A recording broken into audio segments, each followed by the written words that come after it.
It's another beautiful Sunday afternoon. This is Rubbin Minds. Welcome. My name is Ebuka Obiuchendo. You're welcome to the final month in 2023. What has been an extremely tough year for Nigerians in so many levels. It almost feels like a lifetime ago when we were all fighting to get our hands on the Naira at the start of the year. It was a very, very tough start to the year. The elections followed after. And then the Naira has been on a spiral since then. I think anybody who thinks of 2023 probably thinks more of how tough the economy has been than the fact that we have a new government in power. That's how much the economy has been at the front burner for a lot of us. But the year is coming to an end. December is typically a time when Nigerians tend to loosen up their budget a bit to spend, and just have a good time through the holidays. But this year feels like it might be different. The price of things, of goods, don't seem very reachable for a lot of Nigerians. And if you meet an average Nigerian today, I feel like in 2 minutes you will start talking about the problems of the country. That's how intense things are. So to have that at the center of our lives and see what has gone on in the last couple of days with the president and his delegation to COP28 in Dubai, the United Arab Emirates, has been quite the talking point for a lot of people. And we're going to be focusing on that and more today on Rubbin Minds as we talk about government and the need to stop, or at least reduce how much is being spent to run our government. I have here with me Farouk Abbas and Wale Oshunde. Thanks a lot for joining us. Thank you. And welcome back. Happy holidays. Does it feel like a holiday? It doesn't.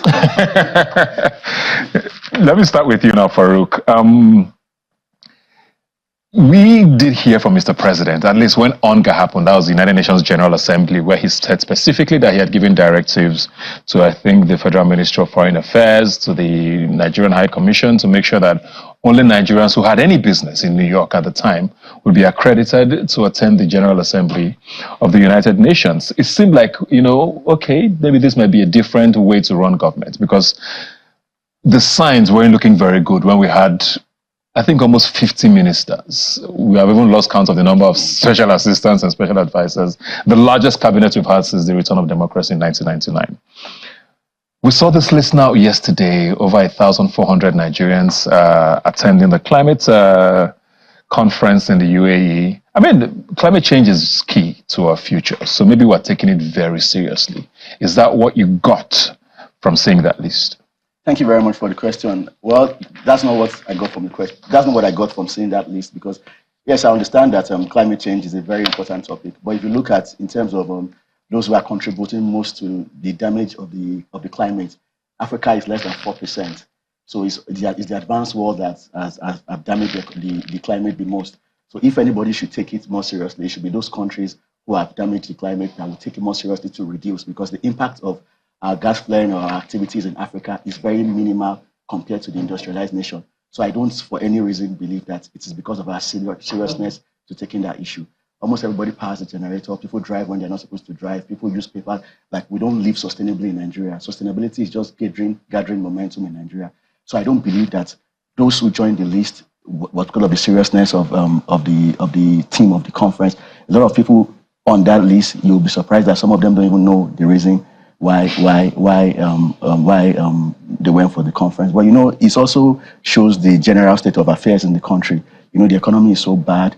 A lot of people are looking for different kind of ways to make a living, opportunity to even just relax. Dubai has not allowed Nigerians to travel for almost about 2 years. So what I suspect is that perhaps some people who had access wanted to just use that as an opportunity to cool off the pressure that they faced from the very hectic year that we've had so far, and not necessarily because of climate change, because climate change is not a topic that you hear amongst government circle with all seriousness and regularly. Yeah. So I don't think it's because of that. Well, to play devil's advocate here, yes, Africa might not be the biggest emitters, of carbon but we are on the receiving end of it for the most part. We've heard a lot of what's happening around Lake Chad.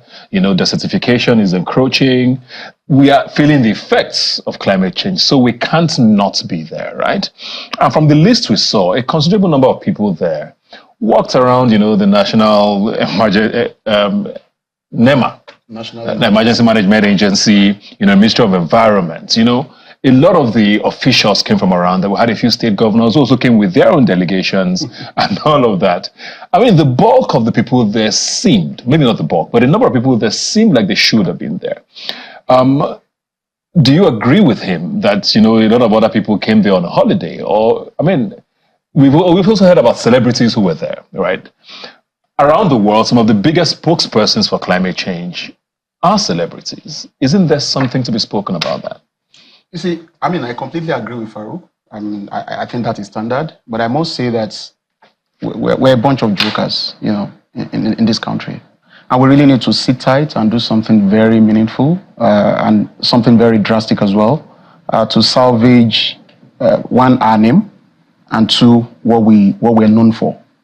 You see, I think by now we shouldn't even be talking about this because the government came up, with that agenda to cut down, on the cost of governance, to run the show properly, and to learn from the mistakes of the past.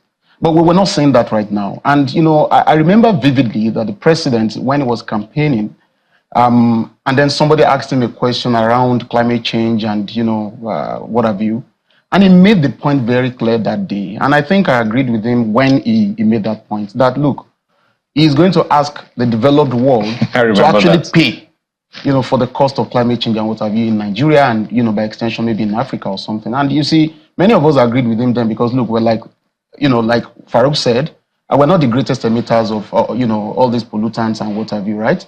And so, even though we are trying to get there, we have a number of other problems and challenges that we're dealing with at the moment, as against going to say, look, climate change is going to be at our front burner.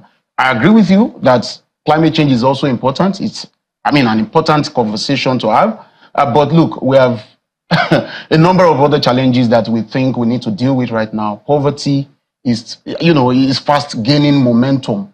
I don't just want to say that it's already here and we are like a poverty museum of some sort of the world. We're no longer like the poverty capital. People sort of take tourist interest in Nigeria, tourism interest in Nigeria based on, the assessment of poverty. That should never be our story. And, what we are saving from this fuel subsidy thing, we're supposed to put it to better use and not even use a part of it to buy cars, to fly abroad, to do all sort of things that are probably not even meaningful for the ordinary Nigerian. So I think it is just an unfortunate situation that we have found ourselves, and the president needs to do something very urgently about that. So it looks like we have now started running a sort of government, and I think maybe since President Obasanjo, maybe to an extent, maybe President Jonathan, we haven't had presidents since then who basically communicate with Nigerians, right? We have seen incidents like this where things happen, Nigerians complain, nobody says anything, or they send a spokesman who just releases a statement on social media. Now, the look of it, whether we like it or not, is quite weird to have 1,400 Nigerians on this delegation. Then the kinds of people who are on this list, there's a particular name that keeps coming up about someone who was allegedly, arrested for smuggling, who's supposed to be an ex-convict or someone who's on trial for, is on this delegation with Mr. President. And you wonder, what are they there as? What is their relationship with, fighting climate change and all of that? And you wonder, is there a way for the presidency to explain, things like this to Nigerians? Because like I said, this is a time when Nigerians are used to relaxing and enjoying the holidays, but it's different this time because people can't seem to afford anything. So the perception and seeing that, it tells a very, very different story from a government that keeps saying, tighten your seatbelts or tighten your belts because we're trying to save Nigeria, but you can see something different. Yes, I quite agree with you. At the MBA conference that was held this year, the president delivered an address there. And what he said was that whenever he makes a mistake, people should tell him. And if Nigerians tell him, he will correct himself. And whilst he was leaving the stage, he actually forgot to declare the event open because we're supposed to declare the event open. And he came back and said, I said whenever I make a mistake and they correct me, I'll correct the mistake. They've corrected me now and I've corrected the mistake now. So if you know I'm doing anything wrong, let me know. I don't think what has happened is defensible in any respect. Now we're even considering the national budget now. There's a serious deficit in the budget. So for a country that is having this much deficit that we're going to be borrowing, we're using about 46% of our revenue to service debt. That kind of country in their spending must be very, very considerate, and they must run a lean government. So I don't think it's defensible. I think what they would do is, I didn't know that this was up to 1,400, but I've heard some names that have been bandied about. I feel that once they hear about this, they will address the issue. And I'm also hoping that perhaps the government didn't pay for those for the people on the list, and maybe perhaps some of them funded themselves, because Nigerians love to travel. I went for the IBA conference last year, and every year there's an IBA conference, International Bar Association. Nigerian delegations are always the largest. You see 3,000 Nigerians on the list, but when you go for the training, for the sessions themselves, you don't see Nigerians at the session. It happened in America last year. This year, those that went to Paris, my friends were telling me that they were also mentioning the same thing. So Nigerians, just any opportunity, they will go, but they won't go for the main session. So Dubai has banned Nigerians. And like you said before we started this show, Nigerians love to go to Dubai. So, I just feel like some people just wanted to just smuggle their way one way or the other. But now that it has come to the open, I'm sure those who compiled that list didn't expect it to come to the open. I'm sure the honorable thing for them to do is to apologize to Nigerians and let us know that the government did not fund the trip. And even if the government funded the trip, they should ask for a refund from those who don't have any business going for that trip. And you mentioned celebrity earlier. Arnold Schwarzenegger, everybody knows Arnold Schwarzenegger speaks for climate change. There are some names that when you hear them, you hear sustainability, you hear climate change. Some of the people, some artists are not known for all this kind of cause. Some of them are just known for just doing skits and just playing around. So if you now tell me you are going for this conference now, you must be able to justify that this is something you have been pushing before. Not just you want to just avenue to just go to Dubai. So I think the honorable thing for the government to do, apologize to Nigerians, admit their mistake. 1,400 by any standard doesn't make any sense. Does the president have to explain this? Absolutely. Is this something that stops on his table? Because he wouldn't compile the list, would he? But on the other hand, you see that everybody has sort of had a designation for why they were there. We saw confidants of the president, for example. I don't know that that's a position in government. But when you see that, does it now fall on him to explain this list to Nigerians? Absolutely. He's the number one leader of the country. He led the delegation, or is expected to lead the Nigerian delegation to that conference, right?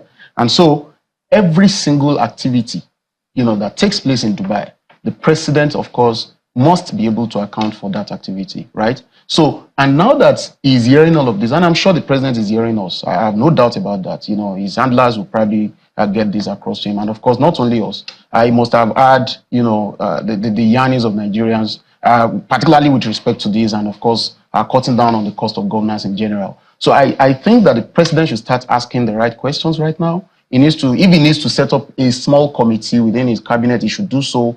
Ask questions. Like Farouk rightly said, somebody must have compiled that list. He probably needs to summon that fellow to answer, some questions. And then, I also agree with Farouk, he needs to probably tender an apology to Nigerians where, he has, of course, seen everything that's happened. Especially because, he had said in the past that he must make sure that on trips like this, the delegation is always lean. Absolutely, correct. So, and then, it does not stop there.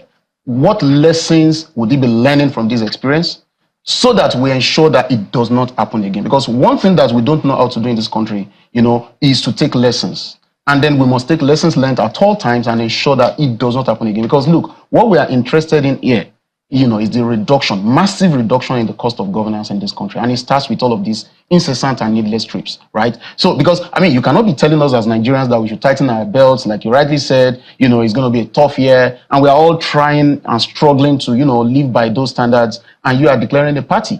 And don't forget, this was exactly what happened to the former prime minister in England, during COVID. He said, look, everybody sit at home, there is COVID, we can't afford to, enjoy lives the way we used to. And he was celebrating something somewhere in a yard, and Ed's rolled for that. So we must be accountable for every action in this country. And we should not just let things go.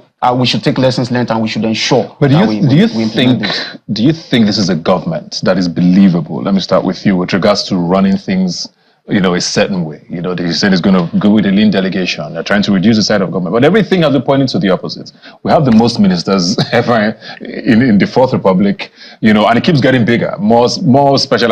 His media team is probably about 15 of them now with different designations in the same media team, I was trying to go through the budgets for 2024. 43% of that budget is for recurrent expenditure. That's almost half the budget already gone just to fund government or to pay for government. We've not even gone into the fact that there's debts to service and all of that, Are there signs that this is not going to be the norm for the next 4 years? Well, I believe there is a modicum of sign, and I'll tell you why. This election was one of the most hotly contested election in the history of Nigeria. It was extremely divisive. Even the president won by a very slim margin. And so what that tells you is that acceptability is not pervasive. It doesn't go around fully. So in trying to settle down, there are a lot of cards that you have to settle. There are a lot of people you must settle. You must bring in some people. So, and this president, if there's anything I know about him, is that he's a tactician. He's a master strategist. So I think in coming in, he of all people knows that he should run a lean government. But given the battle he faced to get to that position, if he wants to sustain himself and consolidate himself, I think he needs to start in a way to, try and bring in so many people to himself. Then when you achieve a little bit, maybe during the first term, and he has gathered momentum a bit, I suspect that if he wants to go for his second term, what he will do is that the game will change.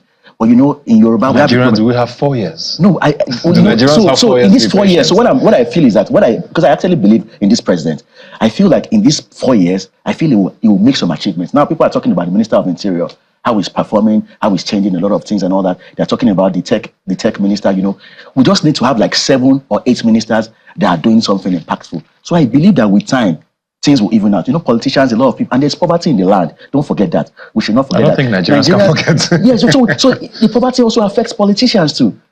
So people will look for how to maintain themselves, how to keep their dynasties, how to keep their environment and all. So he needs to settle them a little bit. So I'm sure it's just a matter of time. I know that eventually he will discard with some of those people when he has consolidated his hold on power. Because if the truth must be told, he will need about minimum of 2 years to consolidate himself in power, given the margin of victory. So, sometimes the truth is harsh, right? Yeah. We like to talk idealistically about what democracy should be, but we know that Nigeria's democracy is very unique. So a lot of what he's saying, of course, is true. But do Nigerians have that time? They always say we're resilient. Yes, Nigerians are very resilient. We adapt to every situation. It's shocking for a lot of nationals of other countries, seeing how this year has played out for Nigerians, that we're still just existing and going, fighting it through. But do we have 2, 3, 4 years to just be patient for him to settle everybody he needs to settle before we start feeling the impact of government? To be honest with you, I think Nigerians deserve an award. The award of the most patient people on earth. There is nothing anybody can tell me in the world, to dispute the fact that Nigerians are very patient, and very understanding as well. As much as we're hardworking, we give our government officials, a soft landing, a lot of times, as a matter of fact, because most of these things that are happening here, I'm telling you, if they were to happen in other climes, you see, there probably would be no country by now, right? So where am I going? If people can see the signals, in the positive direction, I think they're willing to give these governments, a very beautiful chance. And people are already doing it. I would say, and go back to the records, you see that this is the president that has been less criticized in a number of, in his first 100 days in office. This president. Because I think everybody agree on one point. We need to support the president, congregate at a particular juncture, at the same juncture, to help him get it right. And I'll tell you why. If this particular president does not get it right, we are finished in this country. And I say it with all sense of responsibility and modesty. If he doesn't get it right, how bad can it be? If exchange rate, you know what it is to a dollar right now, a naira to a dollar, all-time high. If it is higher than the way it is right now, then we are doomed. Pounds, don't even go there. So, look at the economic statistics, inflation, GDP ratio, all these statistics are basically horrible and very, very painful. You see it. So, and we have no business being here. But this is a president who took the bull by the horn from day one and said, look, fuel subsidy, for instance, is gone. I expect that by now we should be declaring the savings that we are gaining month on month, from the removal of subsidy. And we should, of course, be telling people what we are going to be doing with these savings. Our excess crude account depleted, all-time low, So we really need to know what exactly the government is doing to shore up, our excess crude account. What we are giving to the states, most of them are, of course, still yearning that, look, they are not able to pay salaries, do this, do that, because they have loans. What are we doing? Now, this government, the finance minister some months ago came out to say, look, nobody should, we cannot afford to keep borrowing and what have you. But just some weeks ago, I also heard again that we want to borrow some money.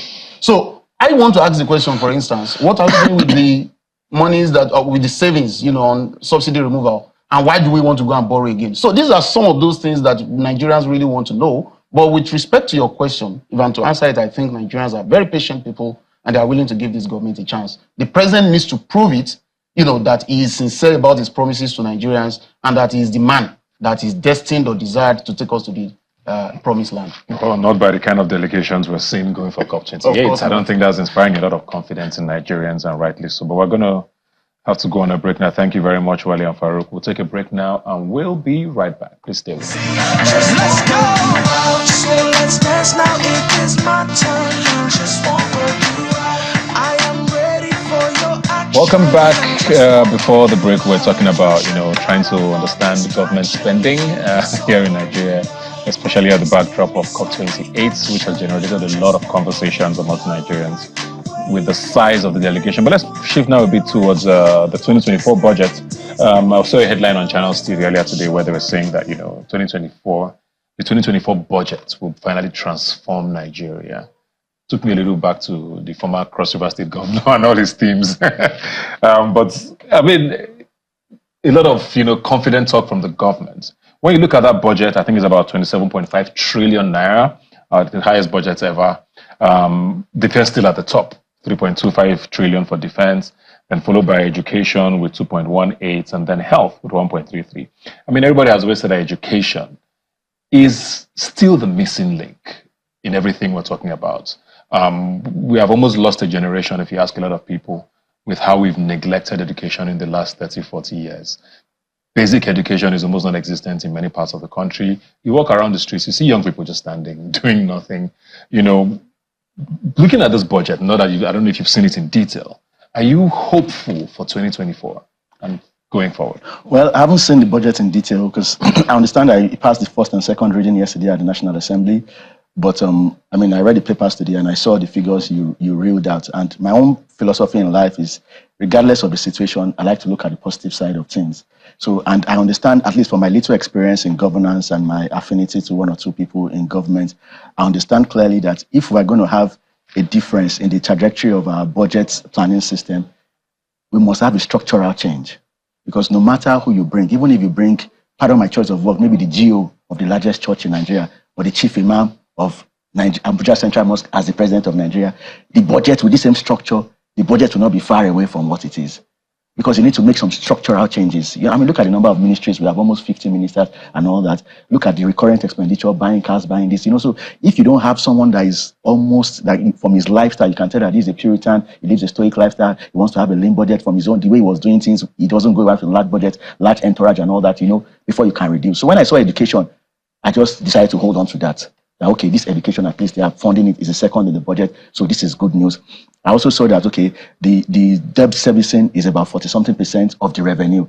I think I've seen cases whereby you have almost 70%, 80% of our revenue being used for debt servicing. So when I saw that, and again, I know that the government is trying to shore up revenue. So my expectation is that most cases, what we usually have is that the government says, okay, this is our revenue benchmark for the year, and they hardly meet it, So my prayer is that this time around, I know that with the team the president has, and what they are doing with FIRS and all these other government agencies, I know that there is a likelihood, if they work very hard, to be close to meeting the revenue target. If they meet the revenue target, that will be a change from what we've happened in the past. So I want to focus on that let the government focus more on increasing our revenue. If you can increase the revenue, then regardless of whatever it is, in 2 years, a year, we'll balance things out. And the funding for education, give it priority. Fund education. If you fund education, the impact in the society is going to be very significant, Yeah. So the fact that education is number 2 for me, it excites me, and I hope that they comply with that. I think it excites a lot of people, but looking closer at that education now, like I said, it's 2.18 trillion.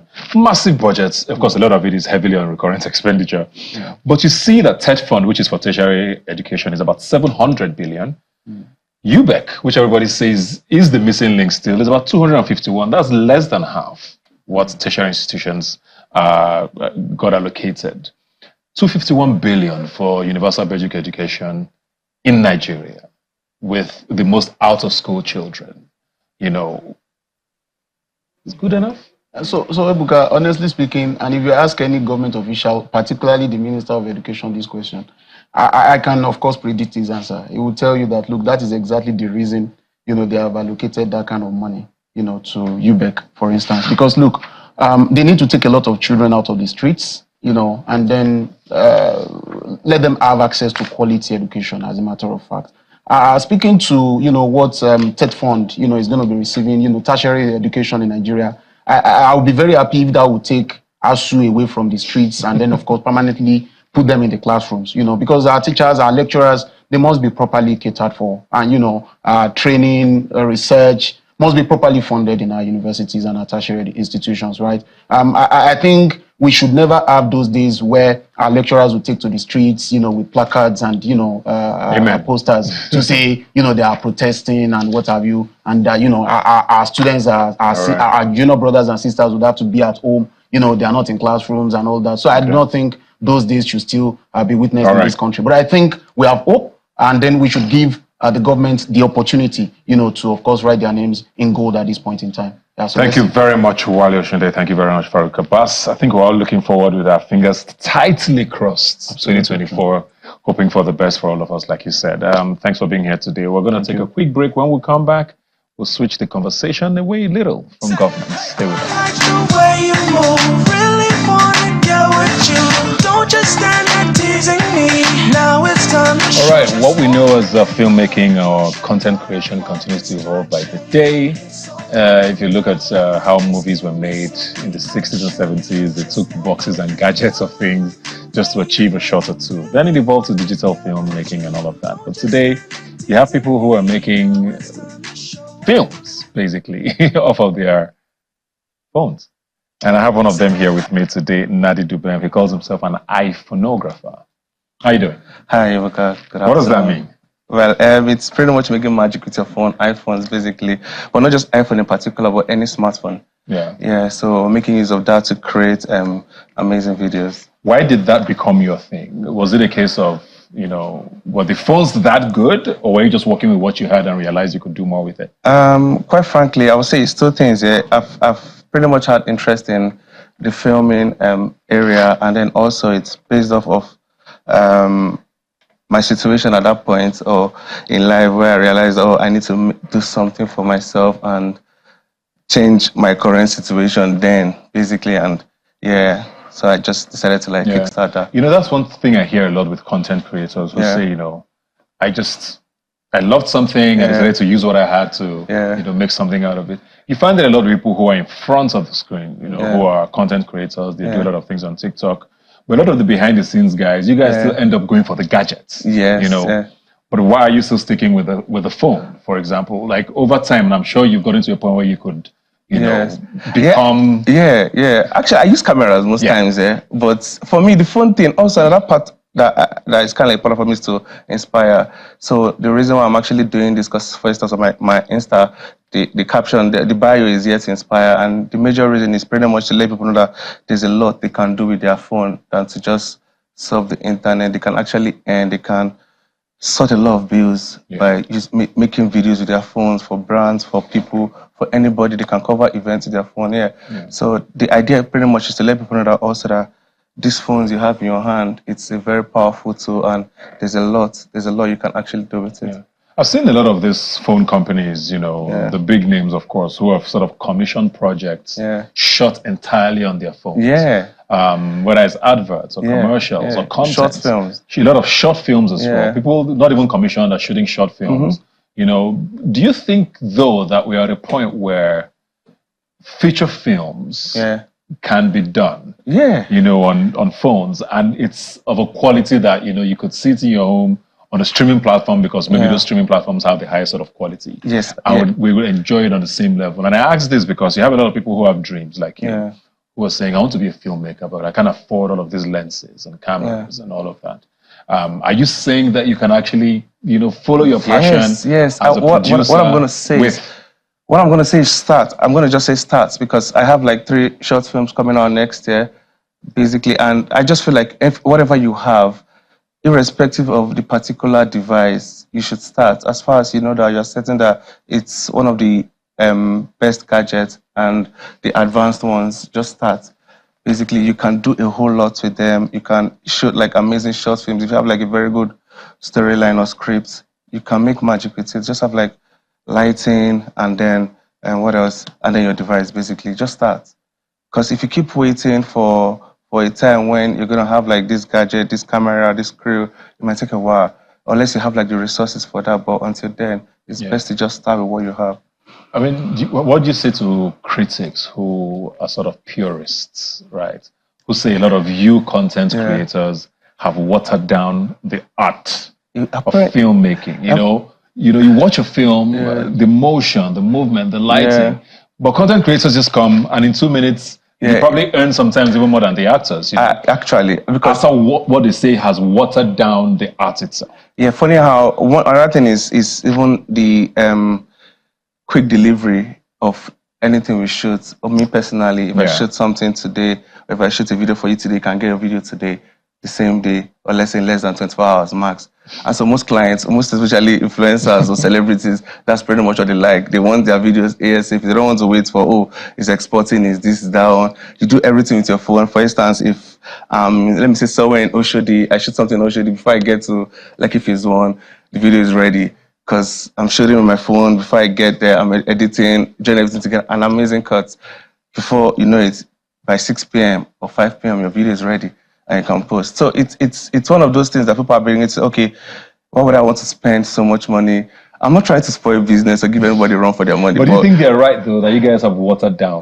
Well, it's not actually our fault. I think it's the future right now, because I think the world is actually getting advanced and everything's becoming smaller and easier. Basically, it's just what technology does, basically. And these devices now, and based off these guys also that creates this device, they want to sell their markets, and they're trying to see how they can make this small phone we hold in our hands or put in our pockets be a very powerful tool, in the sense that your cameras, whatever it is, it's amazing. Anything. What's your plan, generally with your art form? I mean, are there plans to do a feature film later? Yes. Or are you trying to just enjoy this content live? Are you going to be a music video director? What is the grand plan for you? Yeah, actually, I mean, it's just a phase. It's a phase that's getting to somewhere, actually. And like I said earlier, one of the things I'm pretty much doing is to pretty much inspire people, because we all know how the economy can be at times, and people are just complaining, there's no work, there's not this, that, and there's a lot you can actually do for yourself. So yeah, first off, to inspire people, and also the short film part. Like I said, I'm going to do like 3 short films next year, and I'm trying to let people know that, yes, this is another part where I'm letting people know that there's a lot they can actually do with their devices. And but later in the long run, a filmmaker, but that's like in the long run, actually. Yeah.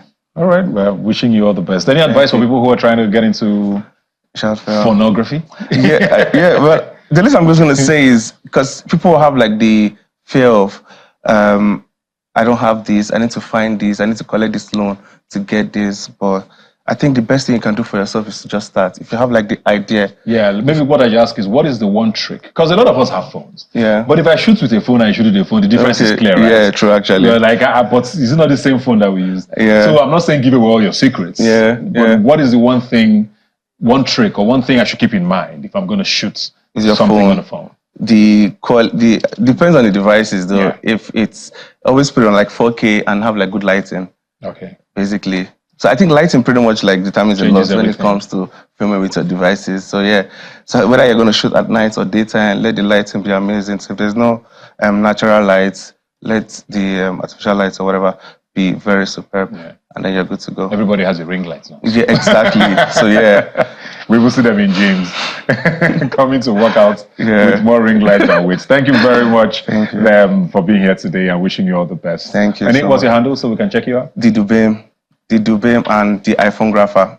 All right, you can check him out on social media. We'll take a break now, and we'll be right back talking Detty December. Stay with us.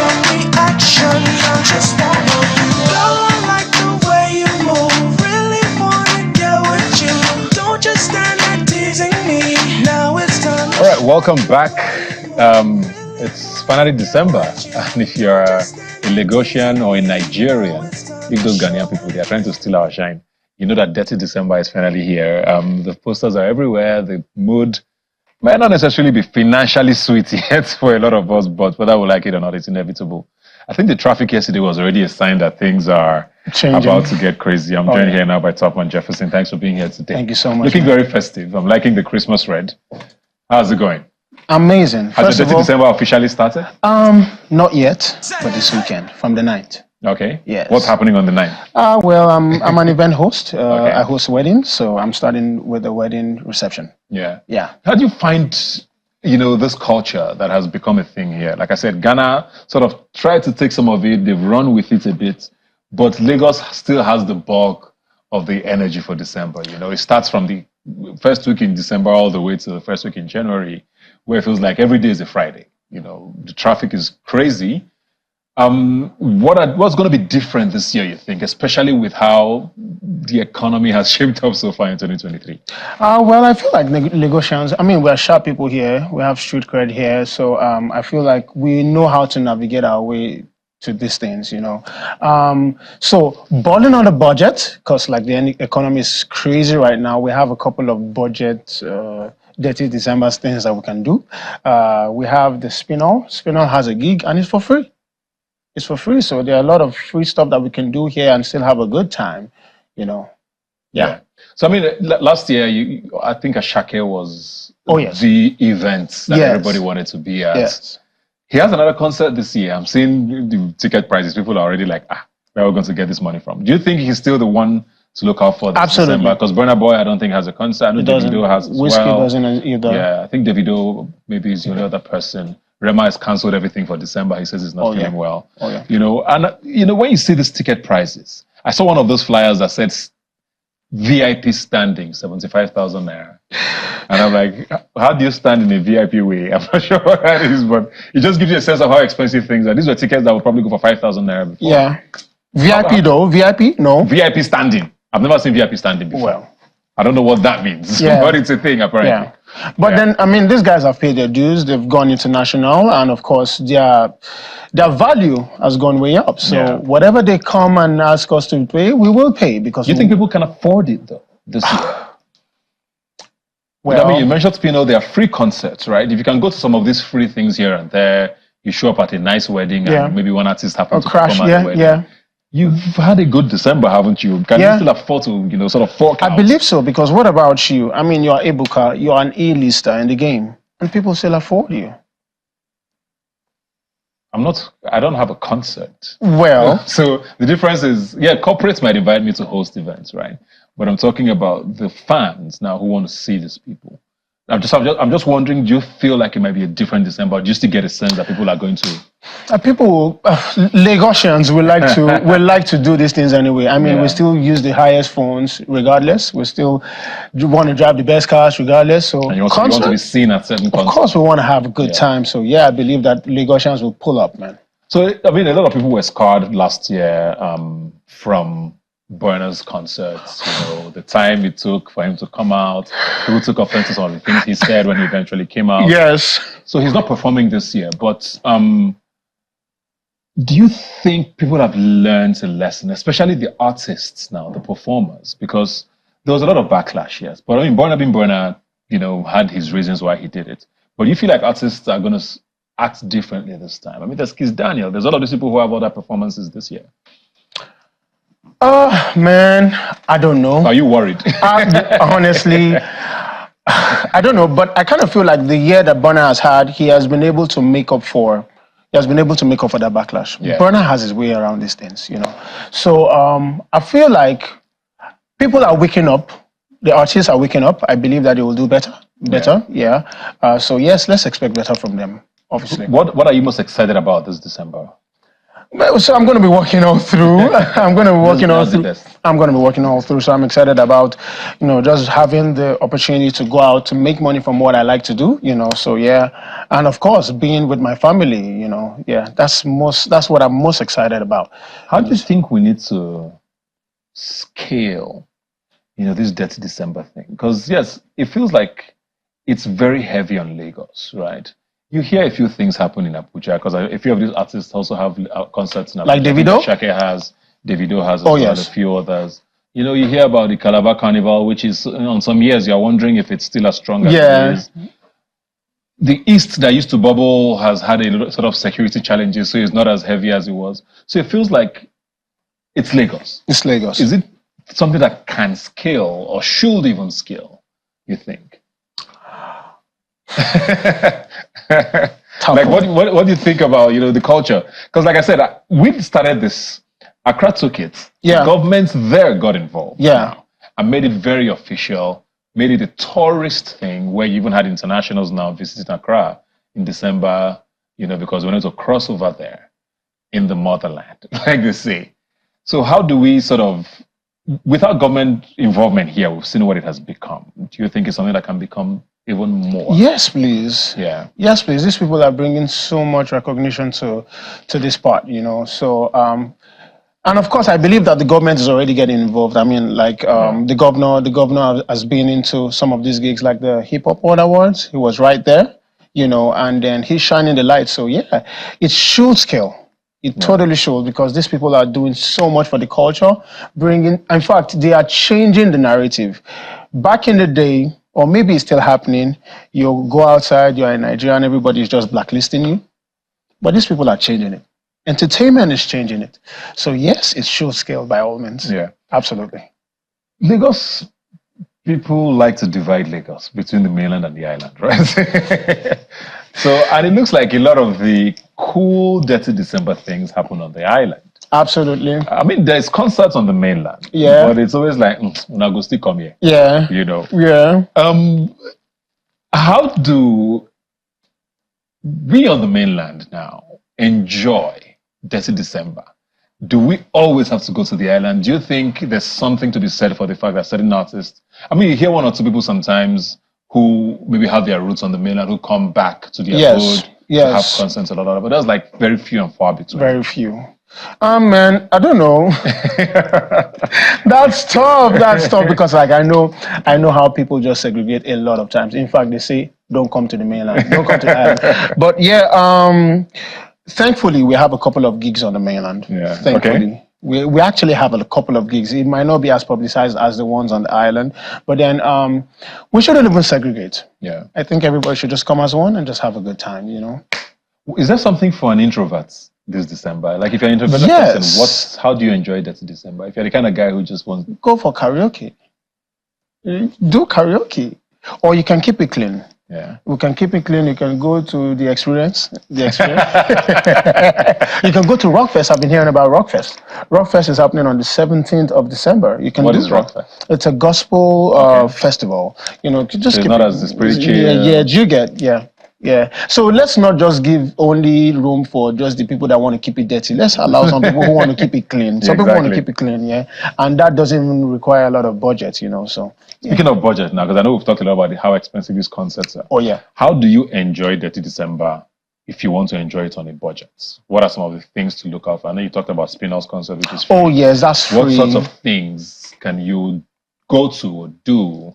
A lot of beaches in Lagos are not free, for example. At all. In many other countries, you can walk into the beach and just chill.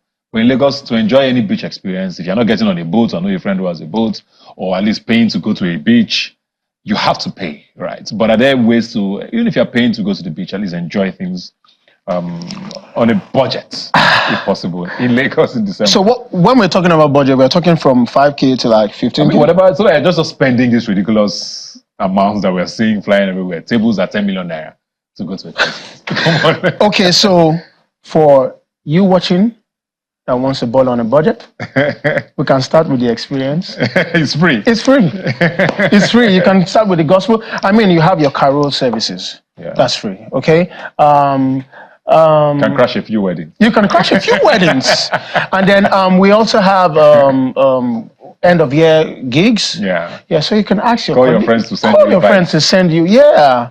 And guess what? You're having a Dirty December as well. Yeah. You know. So yeah, and that's budget friendly. Are you worried about the traffic? Oh, particularly on the 16th of December, it's going to be very ridiculous, man. 16 is the biggest wedding date of the year. And it's going to be so crazy, man. I'm worried. I'm so worried. I'm also going to be outside. Oh, man, I got to do what I got to do. Yeah, I know people who were stuck in traffic yesterday for 2 hours. Oh, my God. On a 1 kilometer stretch somewhere in Lekki. And I'm like, this is the first Saturday in December. And that's the least. No, because this is a sign of. Oh, it was the first Saturday in December. It's progressing. It's progressing, man. Yeah, it is. How are we going to do it? Well, for people like me, what I can do is just maybe book a hotel close to my event space and, you know, just do my thing and, you know, move on with my life. That's what it is, man. That's the only way to navigate, because like Lagos is packed. There's a lot of people that are coming into town. Remember? Yeah. So. Okay. Well, I think we're all looking forward to Ashake, like I said. Oh yes. I think it's Daniel. There's a lot of. But Rhythm Unplugged, the OGs, the original sort of the originators of the Yes. Detty December culture are still going to be here. Rhythm Unplugged and all of that are still happening. I think the Rhythm Unplugged now happens over a 2 or 3 day stretch. You know, they're claiming to be bigger and better this year, you know. Do you still feel that some of those events still hold the sort of power they used to? No. You know, where, you know, you look forward to Rhythm Unplugged tickets. I mean, they still have a big draw this year. When I looked at the lineup, I was very impressed. But how does the fact that a lot of these artists have their own concert now affect these OG events, if I may call them? It has affected drastically. I can't lie. Like personally, I'm honestly hearing about the Rhythm Unplugged for the first time. I'm telling you, I don't know what they're doing about the publicity. They probably want to up that. But these personal artists, they are doing so much more when it comes to publicity, and they're the ones we're actually looking out for. I don't know. Rhythm Unplugged, it's not like before anymore. Is there a difference? Because as you say that now, I know people who are looking forward to Rhythm Unplugged, but I also wonder, is there a difference in the Detty December culture for millennials and Gen Z? Yes. What is the difference? I have no idea what these Gen Zs are doing to us, man. They're trying to take us out of the market. I don't know how they do, but then, well, they're the ones reigning. And people like me, I probably want to even identify as a Gen Z right now. I'm going to get my palazzo to look jiggy and feel sensational because, like, these guys are taking over, man. Yeah. These guys, they know their stuff. I mean, look at Rema. Look at what this guy is doing, man. A young boy like that doing that kind of stuff, man. These guys are definitely taking over, and then they have something that they are doing that we need to, you know, just like tap into. Yeah. Well, thank you very much. Good luck with your Detty December. Stay safe. I try my best. Enjoy the traffic while you can. And I hope you make plenty of money, like you said. Thank you so much, man. And of course, everyone out there, I know that December is usually a festive time for us, but unfortunately, this year may not be as financially exciting for a lot of us. But please take time out and enjoy yourselves as much as you can. Have a good day, and I'll see you next Sunday. And just give